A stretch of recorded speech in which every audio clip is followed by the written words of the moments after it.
Fiodor Dostoïevski, Les frères Karamazov. Livre premier, Histoire d'une famille. Fiodor Pavlovitch Karamazov. Alexei Fyodorovitch Karamazov était le troisième fils d'un propriétaire foncier de notre district, Fiodor Pavlovitch, dont la mort tragique survenue il y a 13 ans fit beaucoup de bruit en son temps et n'est point encore oubliée. J'en parlerai plus loin et me bornerai pour l'instant à dire quelques mots de ce propriétaire, comme on l'appelait, bien qu'il n'eût presque jamais habité sa propriété. Fiodor Pavlovitch était un de ces individus corrompus en même temps qu'ineptes, type étrange mais assez fréquent, qui s'entendent uniquement à soigner leurs intérêts. Ce petit hobereau débuta avec presque rien et s'acquit promptement la réputation de pique-assiette. Mais à sa mort, il possédait quelques 100 000 roubles d'argent liquide. Cela ne l'empêcha pas d'être, sa vie durant, un des pires extravagants de notre district. Je dis extravagant et non point imbécile, car les gens de cette sorte sont pour la plupart intelligents et rusés. Il s'agit là d'une ineptie spécifique nationale. Il fut marié 2 fois et eut 3 fils. L'aîné, Dmitri, du premier lit, et les 2 autres, Ivan et Alexei, du second. Sa première femme appartenait à une famille noble, les Mioussov, propriétaires assez riches du même district. Comment une jeune fille bien dotée, jolie, de plus vive, éveillée, spirituelle, telle qu'on en trouve beaucoup parmi nos contemporaines, avait-elle pu épouser pareil écervelé, comme on appelait ce triste personnage? Je crois inutile de l'expliquer trop longuement. J'ai connu une jeune personne de l'avant-dernière génération romantique qui, après plusieurs années d'un amour mystérieux pour un monsieur qu'elle pouvait épouser en tout repos, finit par se forger des obstacles insurmontables à cette union. Par une nuit d'orage, elle se précipita du haut d'une falaise dans une rivière rapide et profonde et périt victime de son imagination, uniquement pour ressembler à l'Ophélie de Shakespeare. Si cette falaise, qu'elle affectionnait particulièrement, eût été moins pittoresque ou remplacée par une rive plate et prosaïque, elle ne se serait sans doute point suicidée. Le fait est authentique, et je crois que les 2 ou 3 dernières générations russes ont connu bien des cas analogues. Pareillement, la décision que prit Adélaïde Mioussov fut sans doute l'écho d'influences étrangères, l'exaspération d'une âme captive. Elle voulait peut-être affirmer son indépendance, protester contre les conventions sociales, contre le despotisme de sa famille. Son imagination complaisante lui dépeignit pour un court moment Fiodor Pavlovitch, malgré sa réputation de pique-assiette, comme un des personnages les plus hardis et les plus malicieux de cette époque en voie d'amélioration, alors qu'il était en tout et pour tout un méchant bouffon. Le piquant de l'aventure fut un enlèvement qui ravit Adélaïde Ivanovna. La situation de Fiodor Pavlovitch le disposait alors à de semblables coups de main. Brûlant de faire son chemin à tout prix, il trouva fort plaisant de s'insinuer dans une honnête famille et d'empocher une jolie dot. Quant à l'amour, il n'en était question ni d'un côté ni de l'autre, malgré la beauté de la jeune fille. Cet épisode fut probablement unique dans la vie de Fiodor Pavlovitch, toujours grand amateur du beau sexe, toujours prêt à s'accrocher à n'importe quelle jupe, pourvu qu'elle lui plût. Cette femme, en effet, n'exerça sur lui aucun attrait sensuel. Adélaïde Ivanovna eut au fait de constater qu'elle n'éprouvait que du mépris pour son mari. Dans ces conditions, les suites du mariage ne se firent pas attendre. Bien que la famille eût assez vite pris son parti de l'événement et remis sa dot à la fugitive, une existence désordonnée et des scènes continuelles commencèrent. On rapporte que la jeune femme se montra beaucoup plus noble et plus digne que Fiodor Pavlovitch, qui lui escamota dès l'abord, comme on l'apprit plus tard, tout son capital liquide, 25 000 roubles, dont elle n'entendit plus jamais parler. Pendant longtemps, il mit tout en œuvre pour que sa femme lui transmît, par un acte en bonne et due forme, un petit village et une assez belle maison de ville qui faisait partie de sa dot. Il y serait certainement parvenu, tant ses extorsions et ses demandes effrontées inspiraient de dégoût à la malheureuse que la lassitude eût poussée à dire oui. Par bonheur, la famille intervint et réfréna la rapacité du mari. Il est notoire que les époux en venaient fréquemment au cou, et on prétend que ce n'est pas Fiodor Pavlovitch qui les donnait, mais bien Adélaïde Ivanovna, femme emportée, hardie, brune, irascible, douée d'une étonnante vigueur. Elle finit par s'enfuir avec un séminariste qui crevait de misère, laissant sur les bras à son mari un enfant de 3 ans, Mitya. Le mari s'empressa d'installer un harem dans sa maison et d'organiser des souleries. Entre-temps, il parcourait la province, se lamentant à tout venant de la désertion d'Adélaïde Ivanovna, avec des détails choquants sur sa vie conjugale. On aurait dit qu'il prenait plaisir à jouer devant tout le monde le rôle ridicule de mari trompé, à dépeindre son infortune en chargeant les couleurs. « On croirait que vous êtes monté en grade, Fiodor Pavlovitch, tant vous paraissez content malgré votre affliction, » lui disaient les railleurs. Beaucoup ajoutaient qu'il était heureux de se montrer dans sa nouvelle attitude de bouffon, et qu'à dessein, pour faire rire davantage, il feignait de ne pas remarquer sa situation comique. Qui sait? D'ailleurs, peut-être est-ce de sa part naïveté. Enfin, il réussit à découvrir les traces de la fugitive. La malheureuse se trouvait à Pétersbourg, où elle avait achevé de s'émanciper. Fiodor Pavlovitch commença à s'agiter et se prépara à partir. Dans quel dessein? Lui-même n'en savait rien. Peut-être eût-il vraiment fait le voyage de Pétersbourg, mais cette décision prise, il estima avoir le droit, pour se donner du cœur, de se saouler dans toutes les règles. Sur ces entrefaites, la famille de la femme apprit que la malheureuse était morte subitement dans un taudis, de la fièvre typhoïde disent les uns, de faim prétendent les autres. Fiodor Pavlovitch était ivre lorsqu'on lui annonça la mort de sa femme. On raconte qu'il courut dans la rue et se mit à crier, dans sa joie, les bras au ciel, « Maintenant, Seigneur, tu laisses aller ton serviteur !» D'autres prétendent qu'il sanglotait comme un enfant, au point qu'il faisait peine à voir, malgré le dégoût qu'il inspirait. Il se peut fort bien que l'une et l'autre version soient vraies, c'est-à-dire qu'il se réjouit de sa libération tout en pleurant sa libératrice. Bien souvent, les gens même méchants sont plus naïfs, plus simples que nous ne le pensons. Nous aussi d'ailleurs. Chapitre 1, partie 2. Karamazov se débarrasse de son premier fils. On peut se figurer quel père et quel éducateur pouvait être un tel homme. Comme il était à prévoir, il délaissa complètement l'enfant qu'il avait eu d'Adélaïde Ivanovna, non par animosité ou par rancune conjugale, mais simplement parce qu'il l'avait tout à fait oublié. Tandis qu'il excédait tout le monde par ses larmes et ses plaintes et faisait de sa maison un mauvais lieu, le petit Mitya fut recueilli par Grigori, un fidèle serviteur. Si celui-ci n'en avait pas pris soin, l'enfant n'aurait peut-être eu personne pour le changer de linge. De plus, sa famille maternelle parut l'oublier. Son grand-père était mort, sa grand-mère établie à Moscou, trop souffrante, ses tantes s'étaient mariées, de sorte que Mitya dut passer presque 1 année dans le pavillon où habitait Grigori. D'ailleurs, si son père s'était souvenu de lui, au fait il ne pouvait ignorer son existence, il eût renvoyé l'enfant au pavillon pour n'être pas gêné dans ses débauches.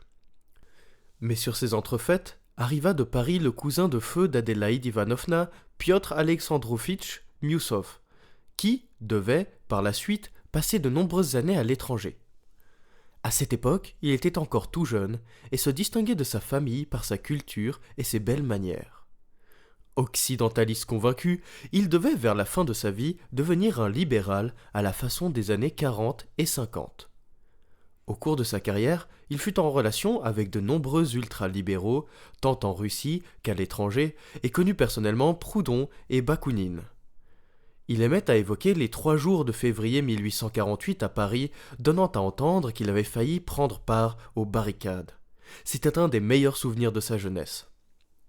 Il possédait une belle fortune, environ 1000 âmes, pour compter à la mode ancienne. Sa superbe propriété se trouvait aux abords de notre petite ville et touchait aux terres de notre fameux monastère. Sitôt en possession de son héritage, Piotr Alexandrovitch entama avec les moines un procès interminable au sujet de certains droits de pêche ou de coupe de bois, je ne sais plus au juste, mais il estima de son devoir, en tant que citoyen éclairé, de faire un procès aux cléricaux. Quand il apprit les malheurs d'Adélaïde Ivanovna, dont il avait gardé bon souvenir, ainsi que l'existence de Mitya, il prit à cœur cette affaire, malgré l'indignation juvénile et le mépris que lui inspirait Fyodor Pavlovitch. C'est alors qu'il vit celui-ci pour la première fois. Il lui déclara ouvertement son intention de se charger de l'enfant. Longtemps après, il racontait comme un trait caractéristique que Fyodor Pavlovitch, lorsqu'il fut question de Mitya, parut un moment ne pas comprendre de quel enfant il s'agissait, et même s'étonner d'avoir un jeune fils quelque part dans sa maison. Pour exagérer qu'il fût, le récit de Piotr Alexandrovitch n'en devait pas moins contenir une part de vérité. Effectivement, Fyodor Pavlovitch aima toute sa vie à prendre des attitudes, à jouer un rôle, parfois sans nécessité aucune, et même à son détriment, comme dans le cas présent. C'est d'ailleurs là un trait spécial à beaucoup de gens, même Poinçot. Piotr Alexandrovitch mena l'affaire rondement et fut même tuteur de l'enfant, conjointement avec Fyodor Pavlovitch, sa mère ayant laissé une maison et des terres. Mitya alla demeurer chez ce petit cousin qui n'avait pas de famille. Pressé de retourner à Paris, après avoir réglé ses affaires et assuré la rentrée de ses fermages, il confia l'enfant à l'une de ses tantes qui habitait Moscou. Par la suite, s'étant acclimaté en France, il oublia l'enfant, surtout lorsqu'éclata la révolution de février qui frappa son imagination pour le reste de ses jours. La tante de Moscou étant morte, Mitya fut recueilli par une de ses filles mariées. Il changea, paraît-il, une 4e fois de foyer. Je ne m'étends pas là-dessus pour le moment, d'autant plus qu'il sera encore beaucoup question de ce premier rejeton de Fyodor Pavlovitch, et je me borne aux détails indispensables, sans lesquels il m'est impossible de commencer mon roman. Et d'abord, seul des 3 fils de Fyodor Pavlovitch, Dimitri grandit dans l'idée qu'il avait quelque fortune et serait indépendant à sa majorité. Son enfance et sa jeunesse furent mouvementées. Il quitta le collège avant terme, entra ensuite dans une école militaire, partit pour le Caucase, servit dans l'armée, fut dégradé pour s'être battu en duel, reprit du service, fit la fête, gaspilla pas mal d'argent. Il n'en reçut de son père qu'une fois majeur, et il avait, en attendant, contracté pas mal de dettes. Il ne vit pour la première fois Fyodor Pavlovitch qu'après sa majorité, lorsqu'il arriva dans le pays spécialement pour se renseigner sur sa fortune. Son père, semble-t-il, lui déplut dès l'abord.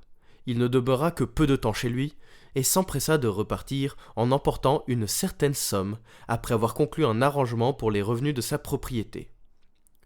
Chose curieuse, il ne put rien tirer de son père quant au rapport et à la valeur du domaine. Fyodor Pavlovitch remarqua d'emblée, il importe de le noter, que Mitya se faisait une idée fausse et exagérée de sa fortune. Il en fut très content, ayant en vue des intérêts particuliers. Il en conclut que le jeune homme était étourdi, emporté, avec des passions vives, et qu'en donnant un os à ronger à ce fêtard, on l'apaiserait jusqu'à nouvel ordre. Il exploita donc la situation, se bornant à lâcher de temps en temps de faibles sommes, jusqu'à ce qu'un beau jour, 4 ans après, Mitya, à bout de patience, reparut dans la localité pour exiger un règlement de compte définitif.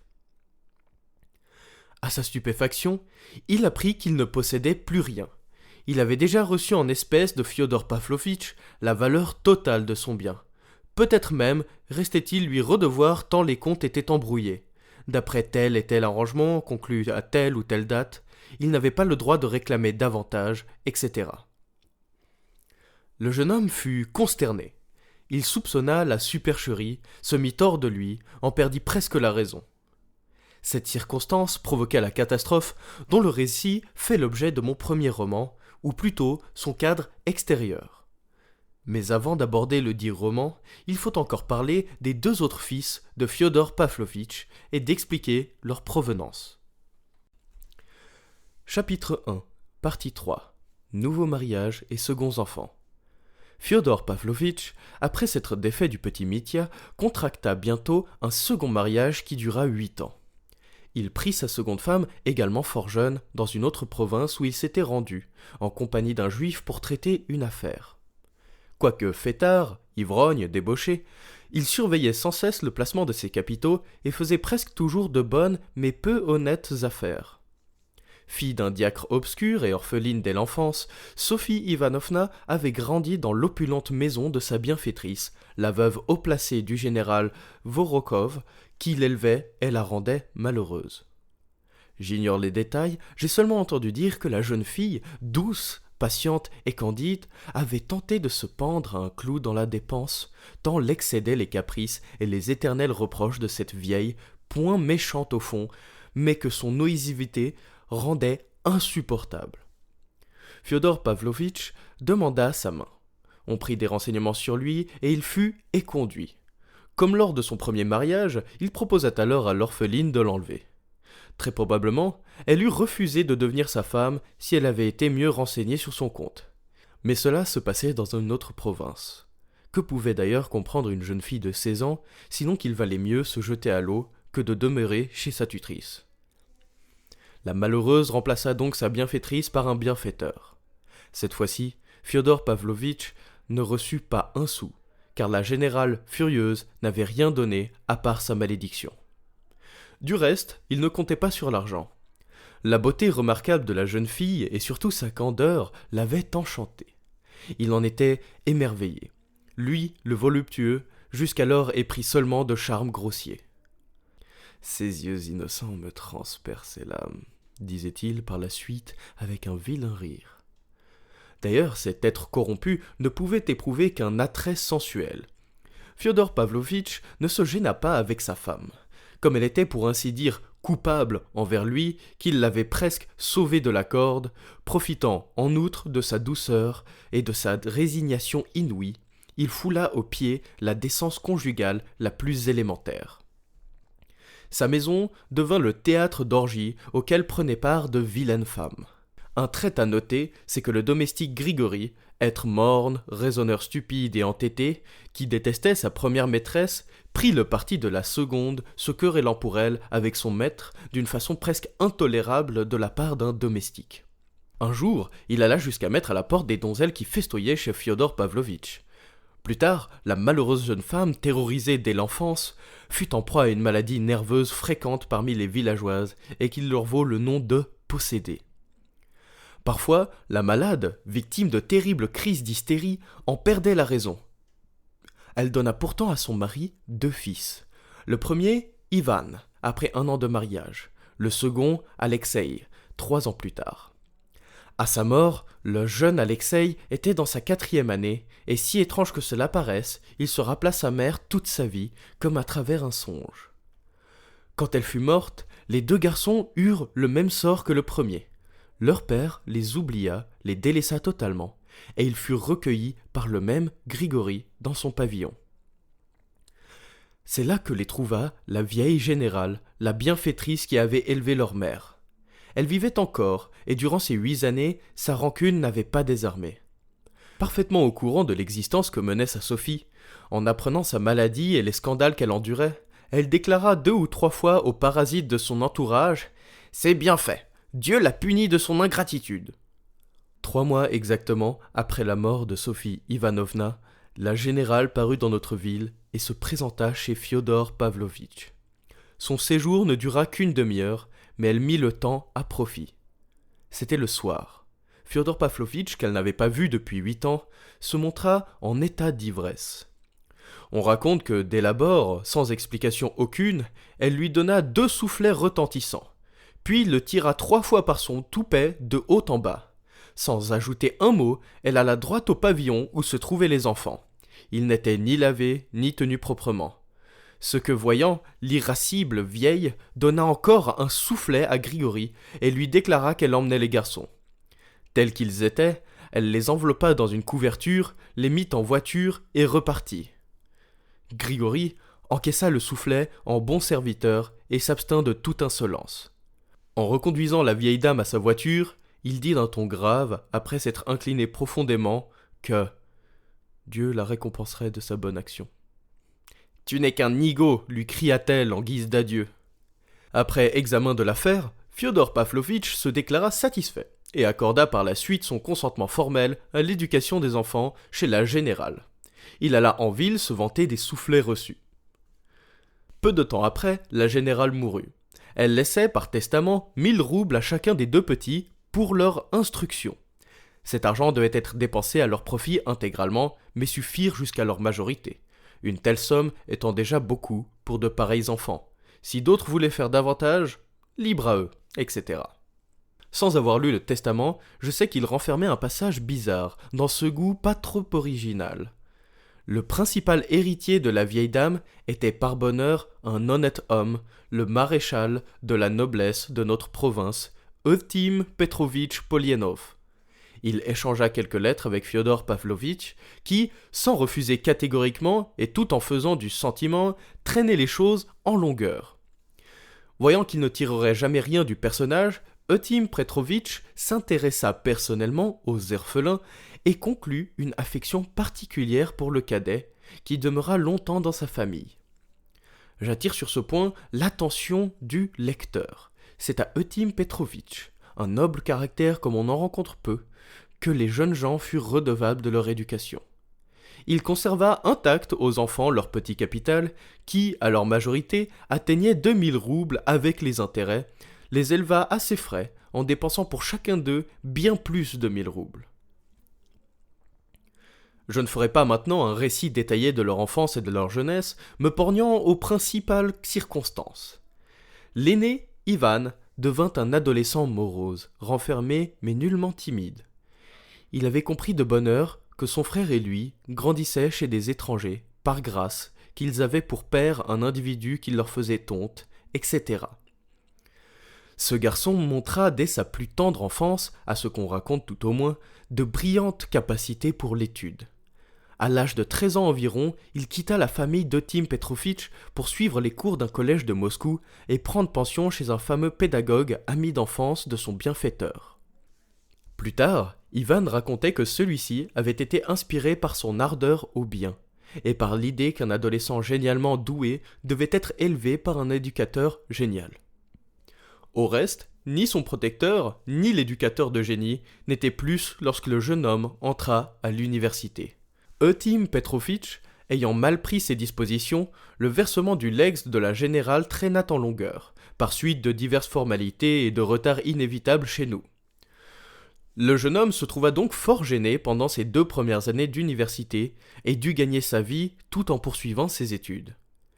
Il faut noter qu'alors, il n'essaya nullement de correspondre avec son père. Peut-être était-ce par fierté, par dédain envers lui. Peut-être aussi le froid calcul de la raison lui démontrait-il qu'il n'avait rien à attendre du bonhomme. Quoi qu'il en fût, le jeune homme ne se troubla pas. Trouva du travail, d'abord des leçons, à 20 kopecks, ensuite des articles en 10 lignes sur les scènes de la rue, signés « Un témoin oculaire », qu'il portait à divers journaux. Ces articles, dit-on, étaient toujours curieux et spirituels, ce qui assura leur succès de la sorte. Le jeune reporter montra sa supériorité pratique et intellectuelle sur les nombreux étudiants des 2 sexes, toujours nécessiteux, qui, tant à Pétersbourg qu'à Moscou, assiègent du matin au soir les bureaux des journaux et des périodiques, n'imaginant rien de mieux que de réitérer leur éternelle demande de copie et de traduction du français. Une fois introduit dans le monde des journaux, Ivan Fyodorovitch ne perdit pas le contact. Durant ses dernières années d'université, il donna beaucoup de talent des comptes rendus, d'ouvrages spéciaux et se fit ainsi connaître dans les milieux littéraires. Mais ce n'est que vers la fin qu'il réussit par hasard à éveiller une attention particulière dans un cercle de lecteurs beaucoup plus étendu. À sa sortie de l'université, et alors qu'il se préparait à partir pour l'étranger avec ses 2000 roubles, Ivan Fyodorovitch publia dans un grand journal un article étrange qui attira même l'attention des profanes. Le sujet lui était apparemment inconnu, puisqu'il avait suivi les cours de la faculté des sciences et que l'article traitait la question des tribunaux ecclésiastiques, partout soulevés alors. Tout en examinant quelques opinions émises sur cette matière, il exposait également ses vues personnelles. Ce qui frappait, c'était le ton et l'inattendu de la conclusion. Or, tandis que beaucoup d'ecclésiastiques tenaient l'auteur pour leurs partisans, les laïcs, aussi bien que les athées, applaudissaient à ses idées. En fin de compte, quelques personnes décidèrent que l'article entier n'était qu'une effrontée mystification. Si je mentionne cet épisode, c'est surtout parce que l'article en question parvint jusqu'à notre fameux monastère, où l'on s'intéressait à la question des tribunaux ecclésiastiques, et qu'il y provoqua une grande perplexité. Le nom de l'auteur une fois connu, le fait qu'il était originaire de notre ville et le fils de ce Fyodor Pavlovitch, accrut l'intérêt. Vers la même époque, l'auteur en personne parut. Pourquoi Ivan Fyodorovitch était-il venu chez son père ? Il me souvient que je me posais dès alors cette question avec une certaine inquiétude. Cette arrivée si fatale, qui engendra de telles conséquences, demeura longtemps pour moi inexpliquée. À vrai dire, il était étrange qu'un homme aussi savant, d'apparence si fier et si réservé, se montrât dans une maison aussi mal famée. Fyodor Pavlovitch l'avait ignoré toute sa vie et, bien qu'il n'eût donné pour rien au monde de l'argent si on lui en avait demandé, il craignait toujours que ses fils ne vinssent lui en réclamer. Et voilà que le jeune homme s'installe chez un tel père, passe auprès de lui 1 mois, puis 2, et qu'ils s'entendent on ne peut mieux. Je ne fus pas le seul à m'étonner de cet accord. Piotr Alexandrovitch Miusov, dont il a déjà été question, et qui, à cette époque, avait élu domicile à Paris, séjournait alors dans sa propriété suburbaine. Plus que tous, il se montrait surpris, ayant fait la connaissance du jeune homme qui l'intéressait fort et avec lequel il rivalisait d'érudition. « Il est fier, nous disait-il, il se tirera toujours d'affaire. Dès maintenant, il a de quoi partir pour l'étranger. Que fait-il ici ? Chacun sait qu'il n'est pas venu trouver son père pour de l'argent, que celui-ci lui refuserait d'ailleurs. Il n'aime ni boire ni courir les filles. Pourtant, le vieillard ne peut se passer de lui. » C'était vrai. Le jeune exerçait une influence visible sur le vieillard qui, bien que fort entêté et capricieux, l'écoutait parfois. Il commença même à se comporter plus décemment. On sut plus tard qu'Ivan était arrivé en partie à la demande et pour les intérêts de son frère aîné, Dmitri, qu'il vit pour la première fois à cette occasion, mais avec lequel il correspondait déjà au sujet d'une affaire importante, dont il sera parlé avec détail en son temps. Même lorsque je fus au courant, Ivan Fyodorovitch me parut énigmatique et son arrivée parmi nous difficile à expliquer. J'ajouterai qu'il tenait lieu d'arbitre et de réconciliateur entre son père et son frère aîné, alors totalement brouillés, ce dernier ayant même intenté une action en justice. Pour la première fois, je le répète, cette famille, dont certains membres ne s'étaient jamais vus, se trouva réunie. Seul le cadet, Alexeï, habitait le pays depuis 1 an déjà. Il est malaisé de parler de lui dans ce préambule avant de le mettre en scène dans le roman. Je dois pourtant m'étendre à son sujet pour élucider un point étrange, à savoir que mon héros apparaît dès la première scène sous l'habit d'un novice. Depuis 1 an, en effet, il habitait notre monastère et se préparait à y passer le reste de ses jours.